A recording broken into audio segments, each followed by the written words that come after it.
Especially I see two new people online,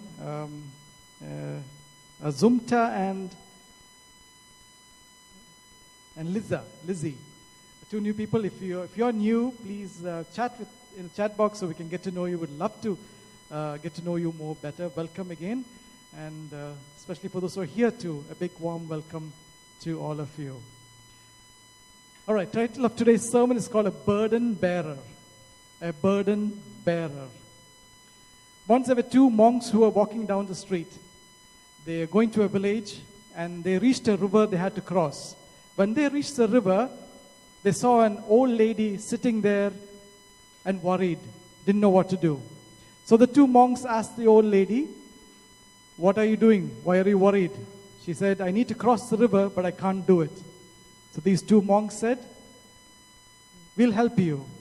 So the two monks together carried this old lady on the shoulder, went across the river and onto the other side, and they lowered the lady there and they left. They were happy, the lady was happy, they were happy too. As they walked down the road for a while, sometime, the one monk said, "Oh, my back is paining. We shouldn't have carried the lady." The other monk didn't say anything, and they just walked.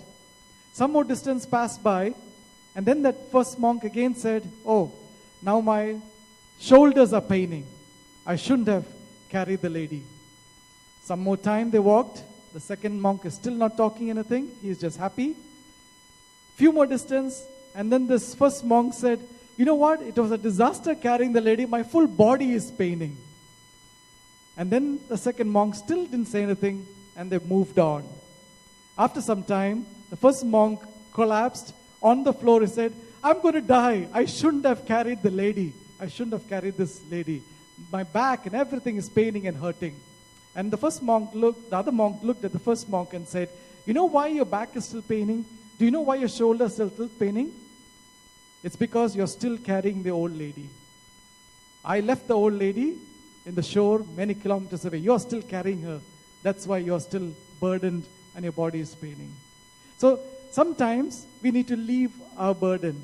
Sometimes we need to carry our burdens. Sometimes we need to carry others' burden. But there are times you need to let the burden down too. So today's sermon is on a burden bearer. How do you become a burden bearer? What is the scripture talks about carrying another person's burden? And let me tell you, if you are a Malayali, if you are from Kerala, or let me say if you are from southern India, I have a special word for you. Stay tuned towards the end of this sermon. It's going to be a special word for you guys. So let's come to our scriptures, which is from 1 Corinthians. And we've been dealing with 1 Corinthians right from not last May, the year before last. Like almost when Corona started, we started with 1 Corinthians. And we have come towards the end of 1 Corinthians now. And Paul is exhorting the people, or concluding his letter that he's writing to the Corinthian church. And he's giving three main instructions. One is about the burdens that we're going to see today. Next week, we're going to see about God's will that he shared in chapter 16. And the week after that, Paul concludes by saying, "Be strong." And that's what we're going to see 3 weeks from now. For the next 3 weeks, we're going to look on this last chapter of 1 Corinthians, of how Paul concludes his letter to the Corinthian church. So today's is how to carry a burden. So let's come to a key verse, which is from 1 Corinthians chapter 16, verses 1 to 4. 1 Corinthians 16, 1 to 4. "Now concerning the collections for the saints, as I directed the churches of Galatia, so you also do. On the first day of every week, each of you is to put something aside and store it up, as he may prosper, so that there will be no collection when I come. And when I arrive, I will send those whom you accredit by letter to carry your gift to Jerusalem. If it seems advisable that I should go also, they will accompany me." So this is Paul instructing the church of Corinth to do a type of collection for the church in Jerusalem. And we can glean a few concepts from here. A couple of things what Paul says. Number one is, he said, do this collections for the saints, for the people of God. That's what he says in verse 1. collection which we are going to give it to Jerusalem. So the first thing what Paul is instructing is, it's a collection for whom? For the saints of God, for the people of God in Jerusalem. That's the first thing we need to see. And the collection is by young and old, poor or rich, whatever it is. Everyone in the church of Corinth, Paul is saying, you need to collect, you need to give.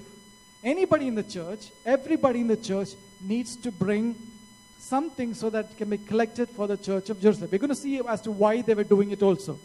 The first point, it is for the saints, it is for the people of God. It is not for anything else. Number two, what Paul is saying is, do it periodically. Do it regularly. So I don't have to come and do a big collection.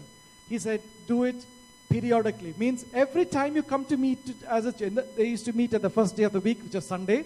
They used to meet together. And as they used to meet to celebrate, Paul is giving them instructions, do a collection at that time. Periodically, do a collection. All right?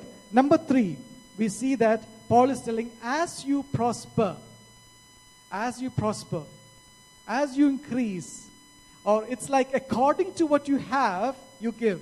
So it's not that you're supposed to give so much amount, fixed amount, no. It is as you wish, as you prosper. So Paul is not putting an instruction of, you have to give so much.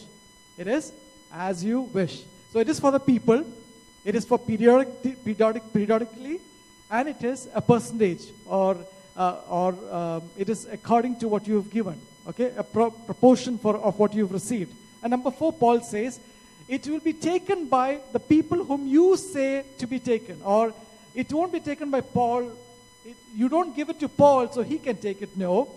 The church has to assign somebody whom they think is trustworthy to take this gift or this collection along with Paul if possible. Paul will go along with them and to take it to the church in Jerusalem. This is what Paul is instructing them towards the end of this first letter. This is the second letter to the Corinthians, which we have recorded as the first letter to the Corinthians.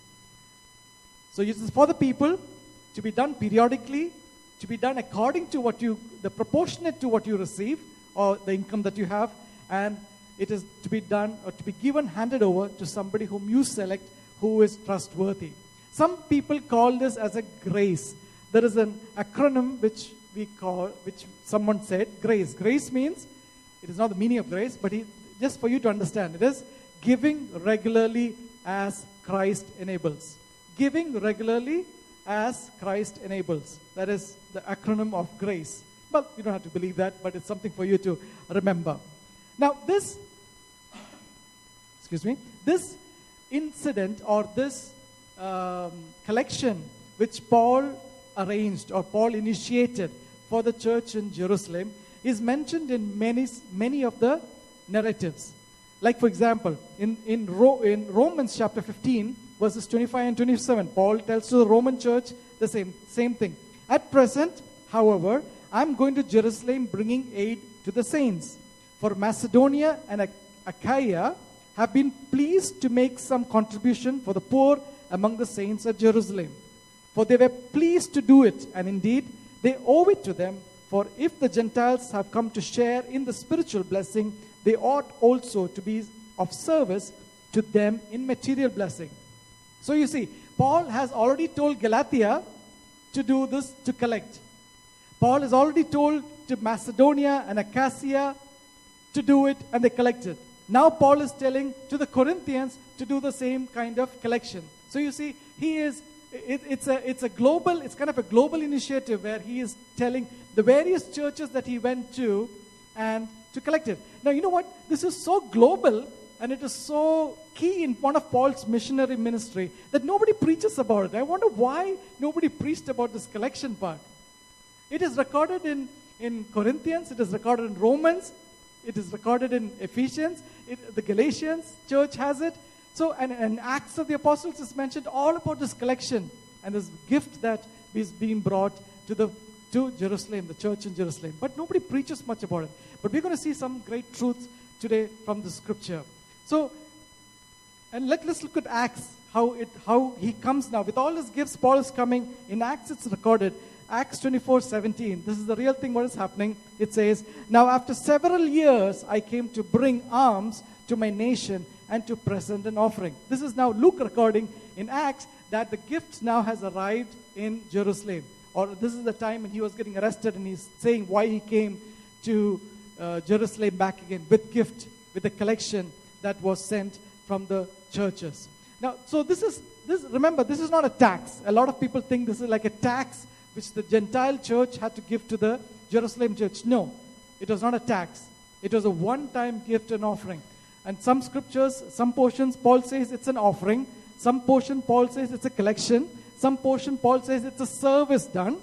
It's a sharing. It's a priestly service. These are many ways Paul is explaining it in different portions as he narrates to the church in different ways. To Ephesus, to Galatia, to Corinth, to Macedonia, to all these places, Paul is arranging for this gift, this special gift. For the Jerusalem, for the Jews from a Gentile church. Now, Paul explains that there is spiritual benefits of this collection. There is a spiritual benefit of this collection. It is not just you giving money to somebody in Jerusalem. When he's writing the second letter to Corinthians, a third letter which is recorded for us as a second letter, in 2 Corinthians chapter 9, verse 6 to 8, he explains the spiritual benefits or the rewards of giving. He says like this, the point is this, whoever sows sparingly will also reap sparingly. And whoever sows bountifully will also reap bountifully. Verse 7, each one must give as he decided in his heart, not reluctantly or under compulsion, for God loves a cheerful giver.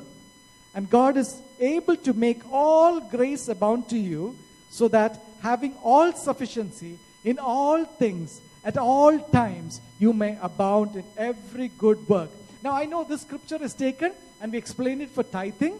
Yes, tithing is good, but Paul is not referring to the tithing in the scripture. Paul is referring to this collection that was done, which he told the Corinthian church to collect, as he told to Galatia, Macedonia, Achaia, and all the other churches. So he's saying, when you do this, God, if you give little, you will get little.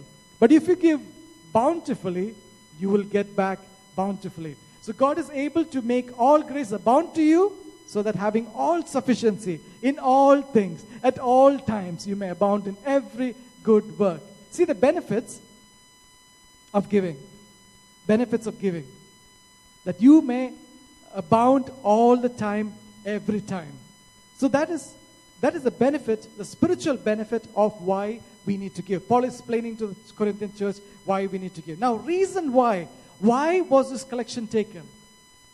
Why did this collection be taken? Turn with me to Acts. It was a great famine that happened during that time. A great famine that went in Jerusalem. Acts 11:28. Acts 11:28 says like this, and one of them named Agabus stood up and foretold by the Spirit that there would be a great famine all over the world. And Luke is writing this. This took place in the days of Claudius. So when Luke is writing this, at this time, the famine is going on, and he's recording saying it's during the time of Claudius, who was a ruler at that time. And he said, Luke is saying, a person called Agabus, a few years before this, in the Spirit, prophesied that there's going to be a great famine in the land. So, the whole of Syria, the whole of the Holy Land, that area, or the Middle Eastern area, underwent a great famine, which was foretold by a prophet in the church at that time. And the great famine was so bad that people were so poor at the time, and people were dying because of hunger. It was a pathetic state. And when Paul came to know about this burden, this issue that was going on in Syria and Israel and Palestine and Lebanon, in these areas, because of this great famine that was happening, people were dying, people were literally begging for food.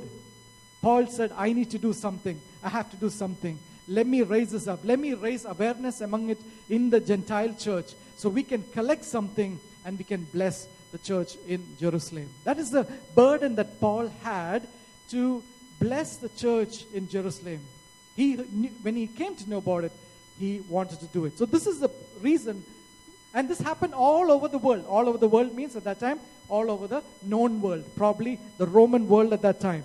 This was so real that even Josephus, in one of his letters, talks about a Queen Helena who took money, went to Egypt, Alexandria, and brought dates, and also brought water, or even wheat and dates from Cyprus and Alexandria. This is also recorded. So a great famine did happen. That this queen spent money. This queen was a devout Jew who spent money and brought food and grain for the people of the land at that time. So this was a great famine. It was recorded. It's recorded in the Bible. It's recorded in the letters of Josephus and many other historical incidents, narratives. So how did this people bless? How did this people get blessed? Now, this is what Paul said. Paul said, all of you collect, right? Collect what? Do a collection of money. They're talking about. Now, in those days, you never had canned food or long life preserved milk that you can pack up and send. And travel was not like a few days.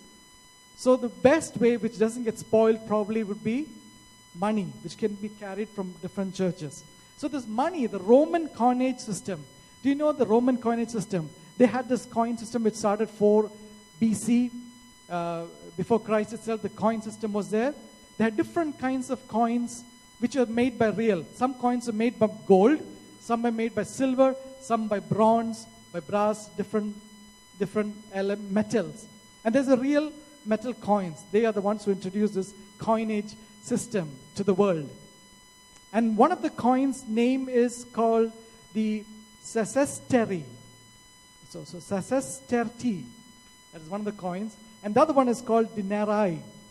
Denarii was a silver one. Sesesteri was a bronze one.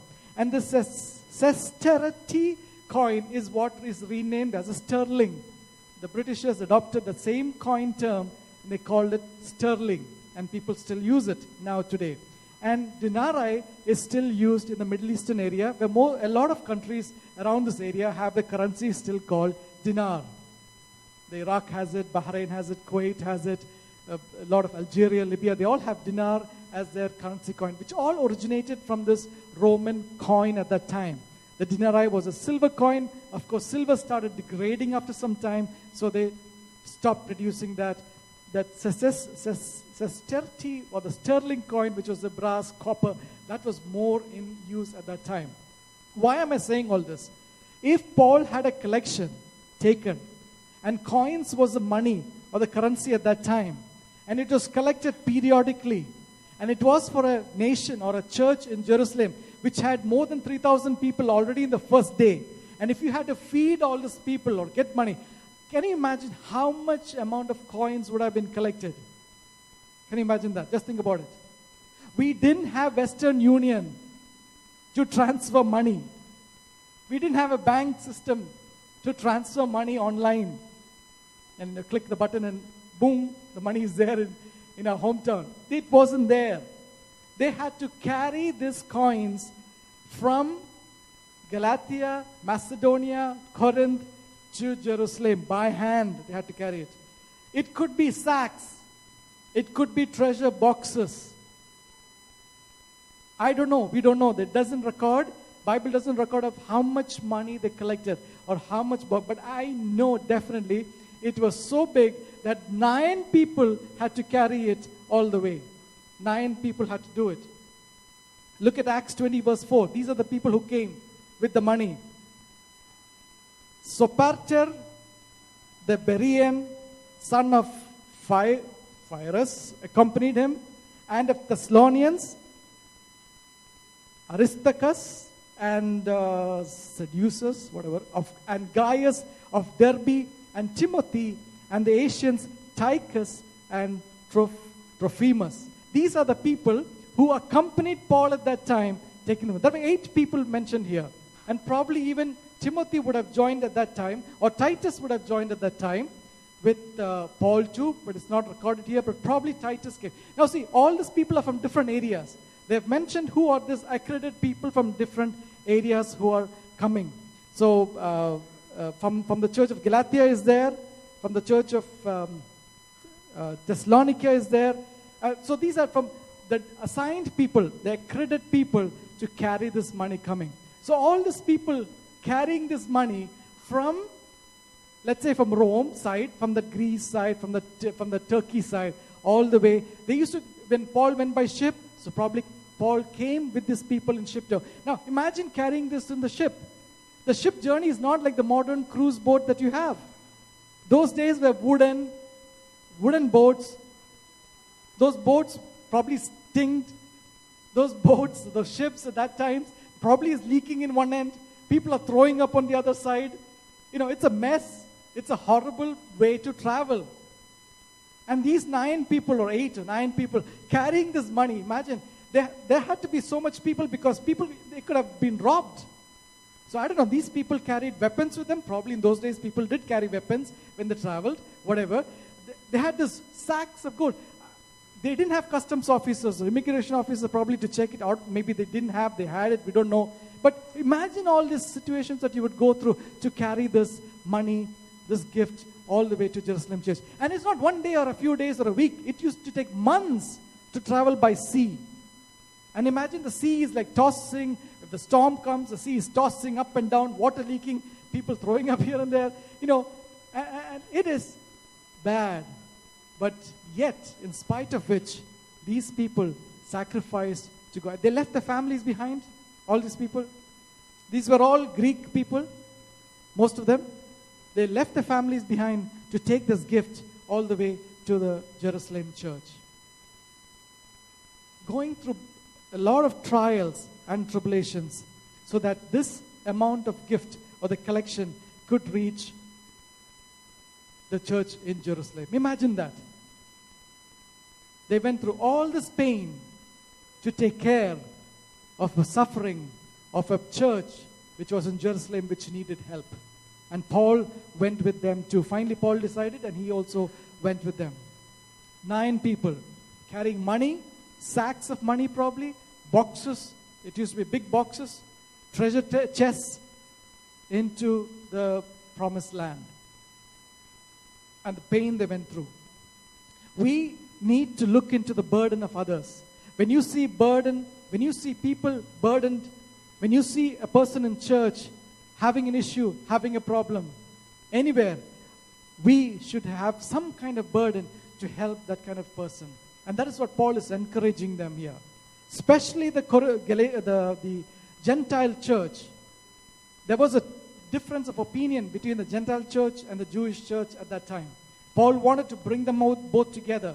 So this collection of a gift from the Gentile church to the Jewish church was a great way of bringing them together as one unit, as one body. And Paul is encouraging them to do it. Paul is also saying about burdens in Galatians chapter 6 verse 1 and 2. Galatians chapter 6 verse 1 and 2. He says like this. Brothers, if anyone is caught in any transgressions, you who are spiritual should restore him in a spirit of gentleness. Keep watch on yourself lest you be tempted. And then it says verse 2.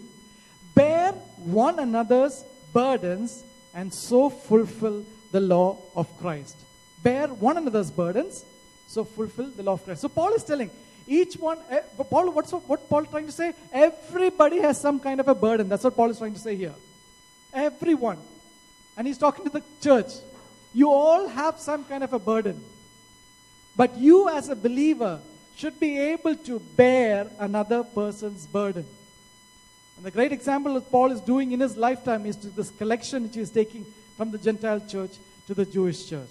Paul also says in Romans 15 verse 1, Romans chapter 15 verse 1, it says like this. We who are strong have an obligation to bear with the failings of the weak and not to please ourselves. This is hard. But Paul is trying to say, don't just please yourselves. But he says, you have an obligation. It's your obligation as a believer to bear another person's weakness or his fallings. That is your obligation. And if you don't do it, you don't fulfill the law of Christ. That's what Paul says in Galatians.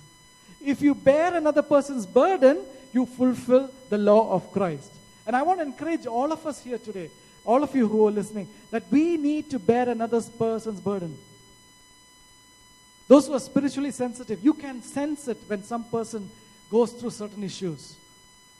And you need to go with them and help them and bear another person's burden. You know what? When people go through issues, or when you are going through issues, sometimes you will like, okay, I need to bear it myself. Fine. You can deal with it yourself. That's perfect. That's very good. Sometimes you might think you'll be so spiritual and says, the scripture says, if you have a burden, what do? Cast all your burdens on the Lord and He will care for you, right? Psalms 55 verse 22 says what? Cast all your burdens on the Lord and He will sustain you, and He will never permit the righteous to be moved. Right? Perfect. This is good.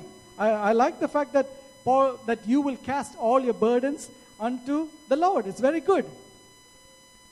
No doubt about it. But Paul is not saying not to carry another person's burden. Or Paul is not saying that you should not share your burdens with others. If you're spiritually proud, you will not share, or you will not allow anybody to share. Otherwise, you will share. And sometimes you will also remember this verse that Jesus said, Matthew 11:28, which says, "Come to me, all who labor and are heavy laden, and I will give you rest." Perfect. You go to God. You have to go to God to lay your burdens down. But it is equally a Christian to share your burdens with another believer. It is a Christian. You know what Paul did? Paul was a very anxious guy too. Do you know that? Paul was very anxious. Paul is tensed sometime too. Do you know that? You know, worrying, a bit of worry you can see in the scriptures too. Look at this. I never saw this before, but it was very surprising. 2 Corinthians chapter 7, verse 5 and 6. Look at the anxiety in the scripture, what is written there.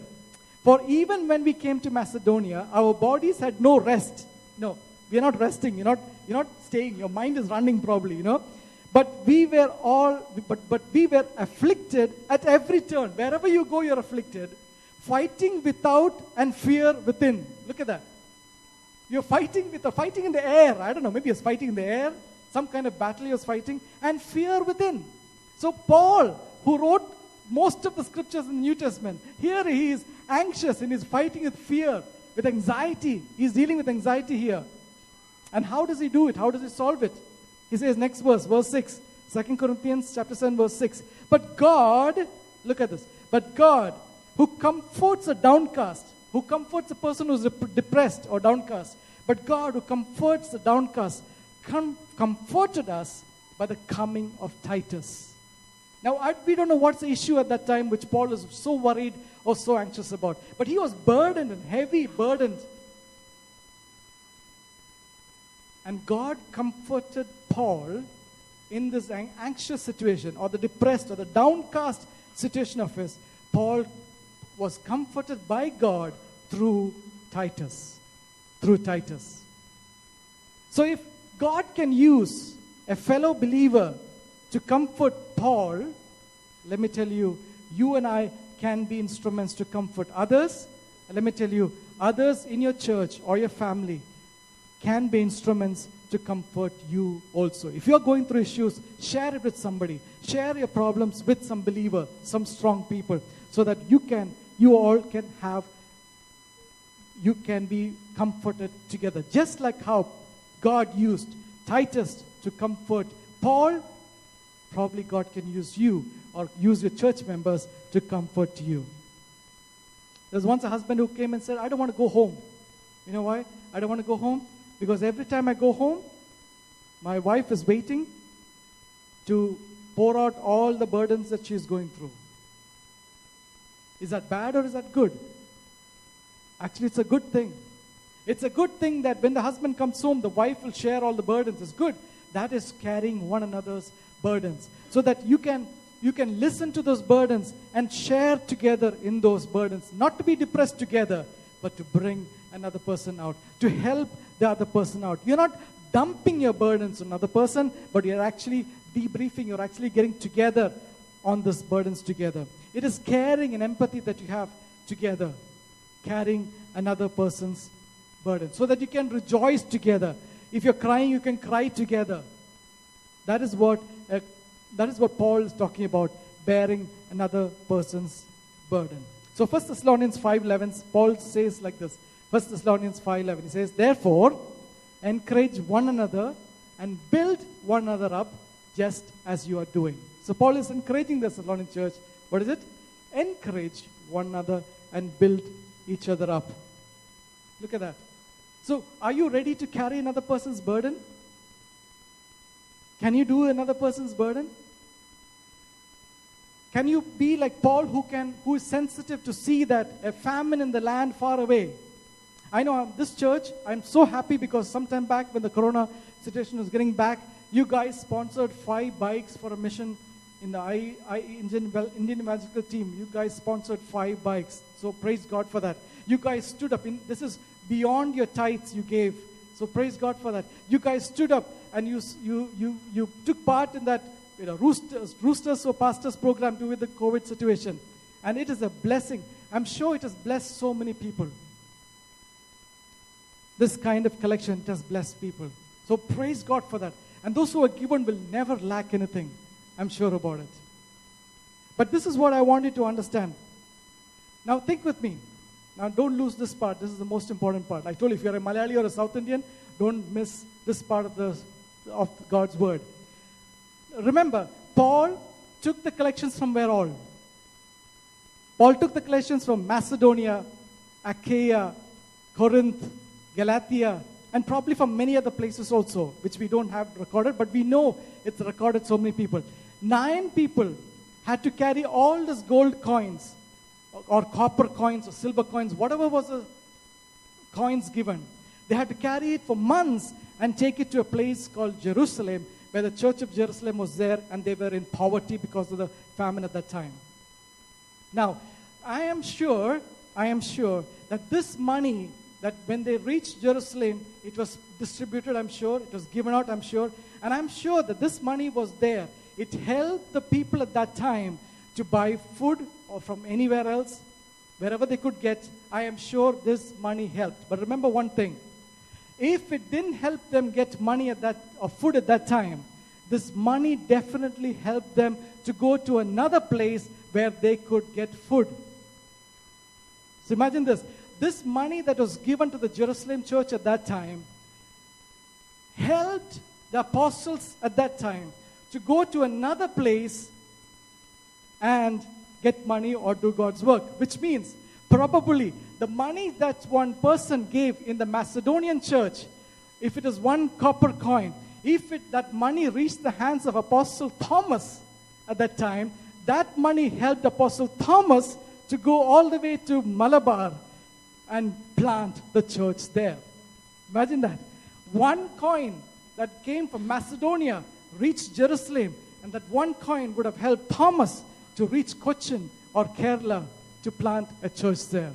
Imagine if the lady or somebody who gave that 1 coin said, this is the best I can do, this is the only thing I can do, and probably would have given that coin or that offering when the church collected that collection in AD whatever, AD 10, 20, whenever this was written. And probably they don't know about it.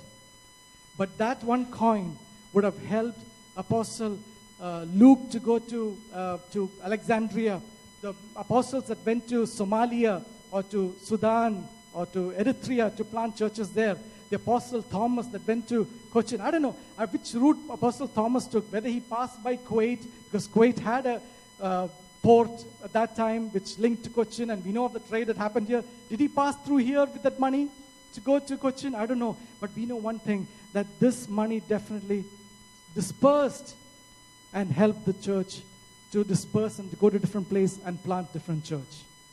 Now, many years later, probably if one of the people at that time who gave the money came to Jerusalem, you probably will not find anything in Jerusalem. You might think, oh my God, Jerusalem is gone, because AD 70, the temple got destroyed and Jews were all spread all over the world. They got dispersed all over the world. The Romans dispersed them. So nobody was there. If you would come, you would say, oh my God, we did this collection so much. But now nothing is there in Jerusalem. But let me tell you, those monies traveled to different parts of the world, and they all planted churches there, and it got blessed. So you, if you're a South Indian or a Malayali or a person from Kerala who is a believer, let me tell you, you are indebted to a person in Macedonia 2,000 years ago who gave, or to Corinth, who gave money to plant the church there. Amen. I want you to remember this, This ripple effect of a giving, of carrying another person's burden, spreads. It spreads. It has a great impact on the world. You don't realize it. But anything you do in God or for God, even if it's a glass of water, that will never get forgotten and you will have a reward for that. That's what Scripture says. That's what Paul is trying to encourage people here. Get excited. Give. Give with a cheerful. God loves a cheerful giver. Give cheerfully. Because when you give, let me tell you, it will spread. The ripple effect will get it, and it will spread and bring forth. Remember, a few magi's brought gold to Jesus when Jesus was born in Bethlehem. And they gave it to Joseph and Mary. And because of Herod, Joseph and Mary had to go to Egypt to survive. For 12 years or more, they were in Egypt. This gift that was given by the Magi's to Joseph and Mary is what sustained them in Egypt. In the same way, the gift the Macedonian church gave to Paul, to Jerusalem, is what planted churches in India and in the rest of the world, all around. So Paul is telling you, encouraging, and this Holy Spirit is telling you today, be excited about giving. Be a cheerful giver. Get excited about, go beyond your means. It is not a rule that you have to give only so much percentage. No, be a cheerful giver. Be a burden bearer. Can you take this decision you have? That when you see somebody going through an issue, that you can stretch forth your hand. Maybe it doesn't have anything, but you can help them. You can help them bring out. Or if you have something to give, give. Whatever it is. Not necessarily you have to give money. You can give anything. But if you can give somebody a hand or a blessing to bring them out of the situation. If Titus can help Paul come out of that burdensome situation. If Paul can help the Jerusalem church out, and that can help the churches in Kerala, let me tell you, you guys can do greater things in the Lord. Amen? So let's get excited. Let's give and let's bless the kingdom of God. God loves a cheerful giver. Amen? Shall we close in prayer? Father, Lord, we want to thank you for this beautiful time. We want to thank you for the scriptures, Lord. We want to thank you, Lord Father, that there were many issues in the Corinthian church because of which Paul wrote this down. And today we can understand the principles that you have taught Paul and how he went through things, Lord. And we can learn from it. Thank you, Jesus. Thank you, Holy Spirit, for preserving these letters for us. And thank you, Lord, that we can learn from them and understand the scriptures, Lord. Thank you, Lord. Help us to, Lord, to recognize anybody who goes through a famine situation, anybody who is downtrodden, who is going through poverty or going through any kind of depressed situation. Help us, Lord, to understand them. Help us, Lord, to bless them and to bring them out of that situation, Lord. Thank you, Father. And Lord, it is our obligation. We know, Lord, and we want to do it, Lord. Lord, Holy Spirit, show us those people and give us the resources, Lord, by which we can. We want to thank you. We want to bless you, Lord. We give you all the glory. In Jesus' name we pray. Amen, amen, amen. All right, for the benediction. Shall we stand? Those who are here, stand for the benediction. And if you're at home, let's receive the benediction. The Lord bless you. The Lord keep you. The Lord make his face shine upon you and be gracious to you. The Lord lift up his countenance upon you and give you his peace. That the love of the Father, grace of our Lord Jesus Christ, and the fellowship of the Holy Spirit be with us and in the weeks to come. And in every kind of giving, let's impact the church. Amen and amen. Thank you all for joining us. Have a beautiful week. And God bless you and see you next week. Bye-bye.